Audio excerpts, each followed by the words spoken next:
Magandang araw mga kababayan. At isa na namang napakagandang proyekto ng ating pamahalaan ang bibisitahin natin ngayon. Nandito tayo sa San Agustin, bayan ng San Jose.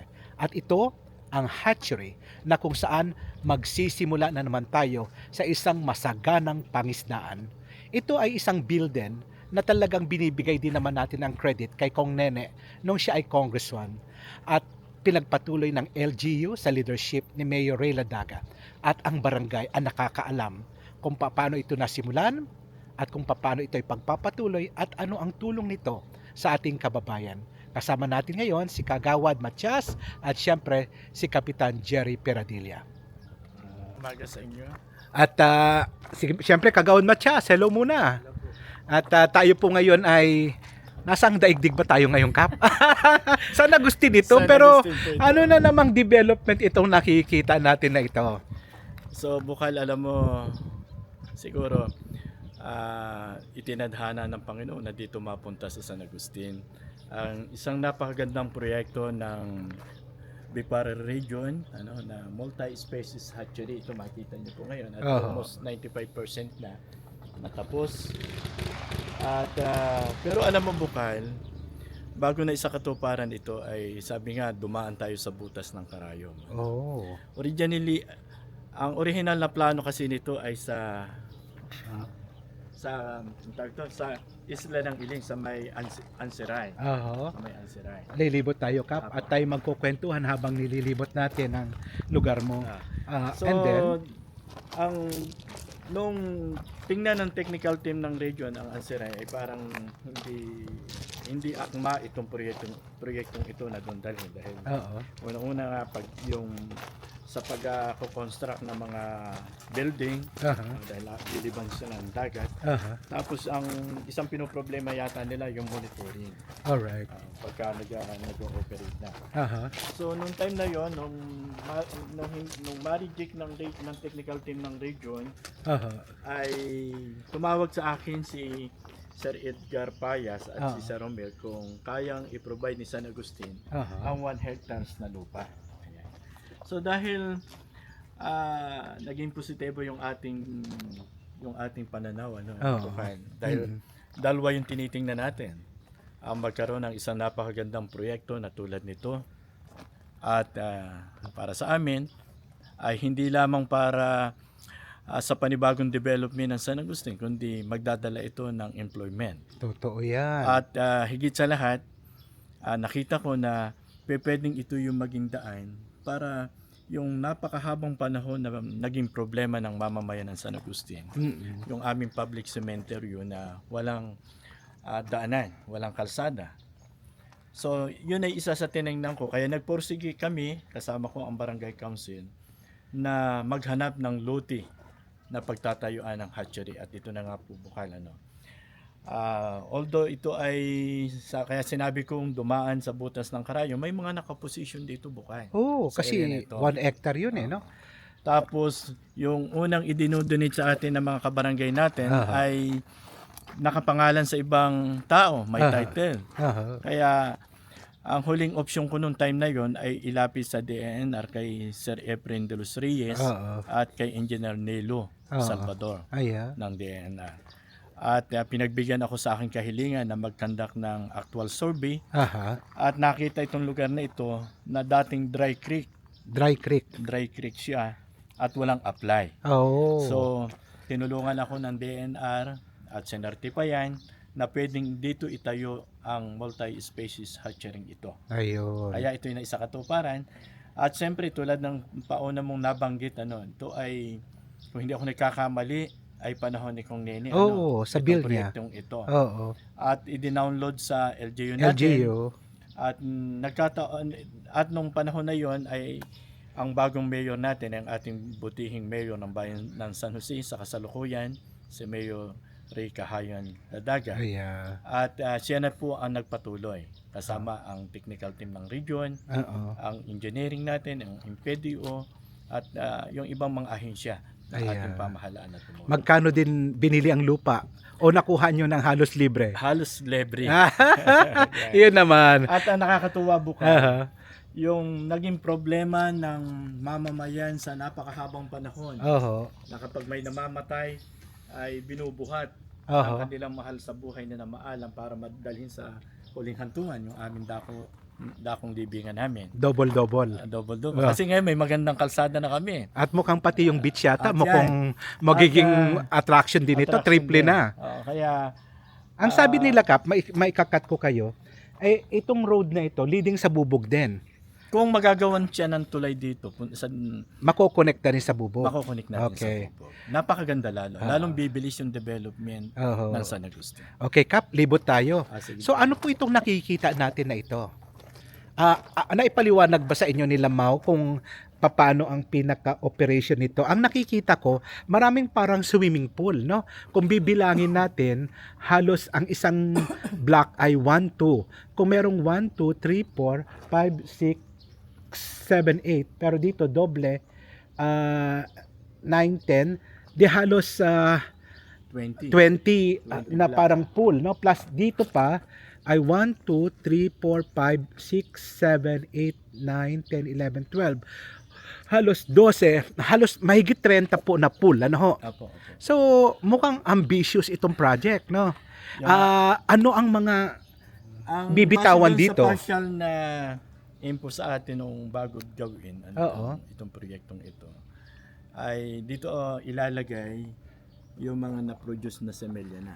Okay. Yun ang pagkakaalam natin. Ano? Oh. Pero malalaman natin sa 25 at Mayroon na kayong initial. initial na magkakaroon na ng hindi lang siguro turnover ito ng contractor sa LGU at sa Bipara region. Oo. Siguro doon na rin pag-uusapan kung sino yung taong ilalagay natin dito. Oo, tama. At kung ano yung mga ipoproduce nito. No? Wow. Kasi ang alam ko noon, dito ipoproduce nito yung semelya ng bangus, Aha. may Oho. sopo, Oho. at may iba pang mga species na Oo. marine species natin. Mayroon ako nakikita, may building, napakaganda, no? Ito Parang ang siguro sarap yung magtrabaho. magiging pinaka-office kuha natin. Yung administrative building, no? Yan, Tapos pwede ba nating libutin, Kap? Kasama pa rin natin si Kap at syempre si Kagawad Matias na chairman ng education, pero parang naiisip ko may palaisdaan na ito. Ako nagpapahukay na rin, Kagawad, eh. Kasi sasabayan ko na bibili ako ng fingerlings dito kasi yung iba sa ibang lugar pa daw talaga, Kap, bumibili. Kaya siguro there will be time na dito nakukuha. So ito building, dalawang building. Dalawang building ito. Malalaki din, ha. Opo. Pero BIPAR daw muna ang Mag-handle nito. mag-handle. Okay. Pagkatapos, After 2 years, ito turn over sa LGU, then LGU na magpapatakbo nito. ano naman ang magiging role ng Barangay Kap? Siyempre, ang unang-una, hinihiling natin sa LGU, sa ating butihing mayor, Oo. at sa kay Mau, kay Sir Edgar Payas ng Bipar, Aha. na kung pwede, kung qualified ang taga San Agustin, Ay, dapat priority sila. priority na Oo. maging empleyado nito. Oo. At siguro pag talagang magiging maganda ang takbo ng ating hatchening ito, Aha. siguro sa tulong ng ating lokal na pamahalaan at ng nasyonal, Aha. pangarap din namin na magkaroon dito ng School of Fisheries. Oh, wow. I love it. Kasi pag meron kayong ganito, training na ito. Aha. Oo. Kaya- Mapag-TESDA or regular na college ay po pwede o kaya extension office kasi alam mo hamon talaga sa OMSC na mag-provide na rin sila ng fishery course, no? At siguro lalakas ang loob nila pag nakikita nilang meron ng laboratoryong pwede. Pero syempre, mas magandang dito na rin yung station. Opo. Libot pa tayo, Kap, at tignan natin kung ano po yung Ito nando yung doon. pan po eh. Ito parang station, kumbaga peace station ito, no? Ako parang ito yung pagka, ano ba, may mga buyer tayo nakukuha ng mga Dito na. Dito yung kanilang pinaka Oo. pick up point. Parang kumbaga doon sa mga Kaminawit, mga landing station. Okay. Curious ako dito sa isa na ito. Dito naman po, Parang swimming pool na covered na hindi. alam ko dito bukal ay nandito yung malalaking anong tawag ba doon, yung mga inahin ng Kumbaga mga sapalo. ayan. Yung pinaka nanay ng mga similya, no? Opo. Kasi mangingitlog sila, tapos dito papalakihin. Dito palalaki. Haha. So talaga ito, mga similya talaga. Opo. Tapos bahalang magpalaki yung iba sa kanilang alagaan. O sa kanilang mga fish pan. Mukhang pati generator cap, mukhang ready itong nakuha mong proyekto Alam niyo, ang alam ko nito, ang halaga ng proyektong ito ay 30.5 million. Oh, talagang alam mo sa 30 million talagang sulit-sulit yung halaga. Opo. So ang project ay talagang napunta sa gusto niyang marating. Napakaganda ng Kap, parang swimming pool naman ito. Kap, parang gusto ko nang maligo. Parang dahil sa bubong, akala mo nagiging triangular din sa ilalim. So ito yung mga malalaki sa balo. Dito siya ilalagay siya. Oo. Yung mga inahin. Kagawad Alam ko. Kagawad Matias, kayo ba ay mangingisda din? Dati po. Dati. So, ikaw ba kasama rin sa nananagap ng mga similya ng bangus? Dati po nung bata po ako, nung kabataan po namin. Paano kumuha ng Yung- similya ang mga tao dito? More on dun sa dagat lang. Opo. Yung tinatawag po na sagyap nung sa amin. Pero by this time, ang nakikita mo, dito na sila bibili. Opo. Dito. May rate na rin ka kung magkano ang bilihan ng mga similya? Wala pa. Ang base dun sa initial na pag-uusap namin ni Sir Edgar at ng taga-LGU, no? Oo. Kung sa labas ang halaga ng simelya ay piso, Oo. baka dito 25 centavos na. Oh, So, ganun malaking tulong. Oo. Siyempre, ang purpose nito, tulungan yung mga local, yung mga, may mga kuha natin dito, may mga fish pan dito Oo. sa ating lalawigan. Kap, ang tubig mo dito nung sinuri, kumusta naman? Bababa na ulit tayo. Hi, ito ang pinaka dito. Anong pangalan mo pare? Totoo. Toto, salamat Ikaw yung caretaker dito. Oo, at may naglalagbook na maganda at may security wise. Kap, din, yung pag-aaral sa tubig, kamusta? Ang isang parang nakita medyo may problema dito Aha. ay medyo may hindi to yung fresh water namin medyo may konting alat. Aha. Pero sabi base inimpon po si Kagawad na Jonela, Aha. yung may-ari ng lote nito. Aha. Ay doon sa part ng area na yon ay maganda ang tubig. Kaya doon maglalagay tayo ng tubig. Alright. So may solar din kayo dyan. So Kap, ikaw parang ano nakikita mo? Maraming magpapalaisdaan ngayon sa San Jose at sa buong Mindoro. Sa buong Mindoro. At saka ang kagandahan nito Bukan, hindi lang para sa Occidental Mindoro. Talaga? Opo. Ang target nito, pati yung mga kalapit lalawigan natin, Oo, pwede na. kalapit probinsya natin, Oo. ay dito nakukuha. Kaya may awa ang Diyos na kapag nag-operate ito at naging maganda yung takbo niya. Oo. So, malaki ang may tutulong sa development ng San Agustin. Totoo At siyempre, yung mga taong pupunta rito, Mm-mm. yung may mga resort dito, maaaring makinabang din. Siyempre, Oo. mag-i-stay sila dito. So yung mga kagaya ng Lakbay Alo natin at Oo. ibang mga nagde-develop. Oh, dami na, no? Ang daming development na nakarating sa barangay mo, Kap. Para kang nakapag-attract, nag-magnet ka ng yung pinaniwalaan mong magagawa, nangyayari na, no? Nangyayari Oo. po kayo. Ang laki siguro ng pasasalamat mo sa Diyos Ay, na opo.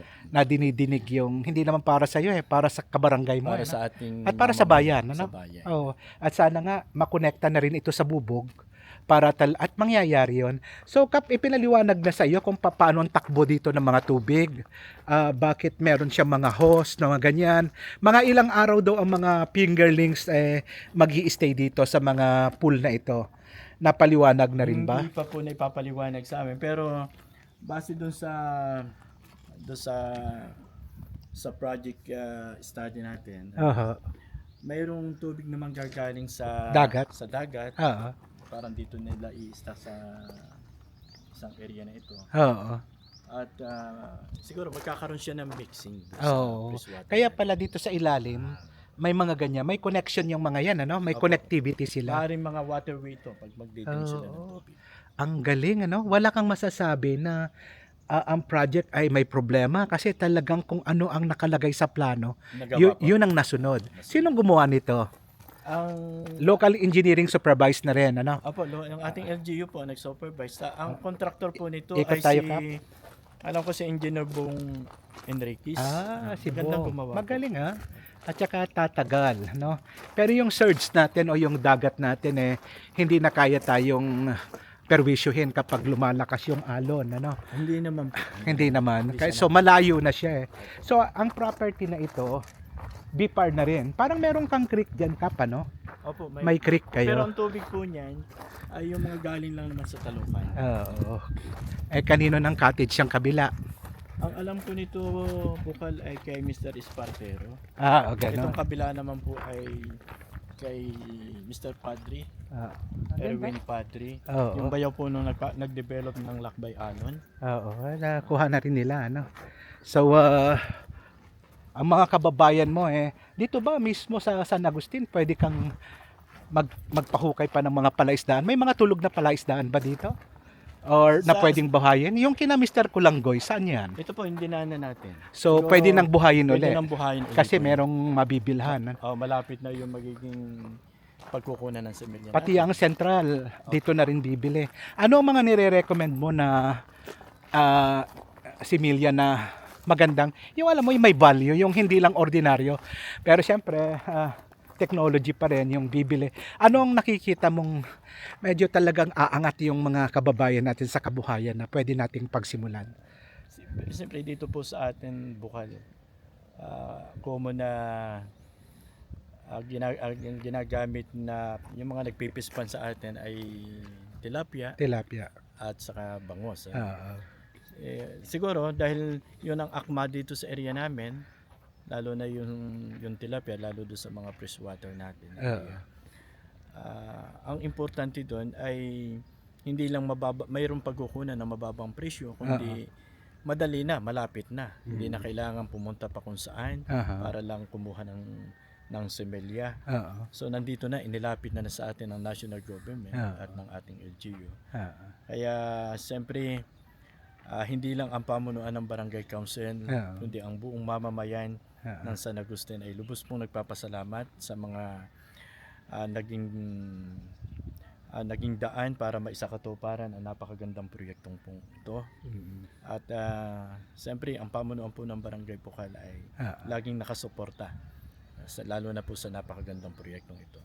At At sa para- mga proyekto po ng ating national government. At para sa kabarangay mo siyempre, kayo ang host, ano? Opo. Ano ang gusto mong sabihin sa kanila, mensahe na paano dapat yakapin ito, paano sabayan ito, at paano alagaan ito sama-sama para sa ikangay pag-i-improve ng mas maganda pang mga panahong darating, Kapitan Jerry Piradilla.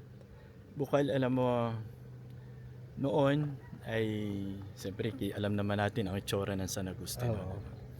Pero siguro dahil sa kagustuhan din ng mga tao na makita na yumabong at sumulong ang San Agustin, ay sumugal sila, no? Yeah. At siguro ang isang pwede kong sabihin sa aking mamamayan, sa mamamayan ng San Agustin, ay sa abot ng aking makakaya ginawa natin upang hindi masayang yung kanilang pagtitiwalang ibinigay sa atin. Kaya sa ngayon, ang pamunuan ng barangay council, kasama natin ang ating mga members ng sangguniang barangay, ay patuloy na gumagawa ng mga pamamaraan upang ang mga programa at proyekto ng ating pamahalaan ng LGU ng San Jose, ng national government, ay maprotektahan at mapangalagaan. At nandyan din ang lagi nating paalala sa community, sa ating mamamayan, na tulungan ang pamunuan ng barangay na mas mapaunlad ang mga programang dinadala dito sa atin. Kaya gusto ko rin siguro maidagdag, Bukal, ano. At itong lugar na ito ay hindi pa na toton over, no, hindi wala pang turnover ito sa LGU, sa BIPA. Ang lokal na pamahalaan ng Barangay San Agustin ay patuloy na nagkakandak ng mga programa na tutulong na makapag-inganyo ng mga kahit local tourists natin, ano, yung mga pupunta sa San Agustin. Siyempre, unang-unang ipinapriority namin, Bukal, ay tulungan yung mga nagde-develop ng mga resort dito sa amin. Na hindi na, sabi ko nga, ang aking naging panuntunan ay yung friendly business dito sa San Agustin, na hindi naghahanap ng maraming mga requirements, kundi ang akin ay makapag-establish sila at makapagsimula at mabago yung mukha ng San Agustin. At ang isa pa ring tulong namin, lalo na doon sa mga nagde-develop ng mga resort, yung mapanatili yung kalinisan. Kaya ginawa nating inobliga natin ang lahat ng kawani ng barangays natin na every Saturday ay sasali sila sa community service natin at patuloy namin ginagawa yan para mapanatili at ma-encourage natin ang ating mamamayan na matuto at maging parte sila ng pagkakaroon ng maayos na segregation ng basura natin. Dahil pag malinis lalo na yung mga coastal area natin, pag malinis ito, ay isa yan na tutulong upang mag-inganyo at manghikayat ng mga local turista natin. Mabuhay ka, Kap. Thank you, Maraming Bukan. salamat. Congratulations. Napakaganda ng support mo sa local government, national government, at sana gayahin ka ng mas maraming iba pa. Ang swerte mo sana ay maranasan din ng marami. Salamat po. Thank you. Bukan, sa pagkakataon Thank you. ito. Thank you. At Kagawad Matias, ang mensahe mo sa iyong mga kabarangay, excited ka rin ba sa pagsisimula nito? Opo, excited po ako para po mapalapit yung mga nangailangan po ng mga tulad po niyan ng mga seedlings na Similya. similya po dito sa aming barangay. Kagawad Matias, maraming salamat.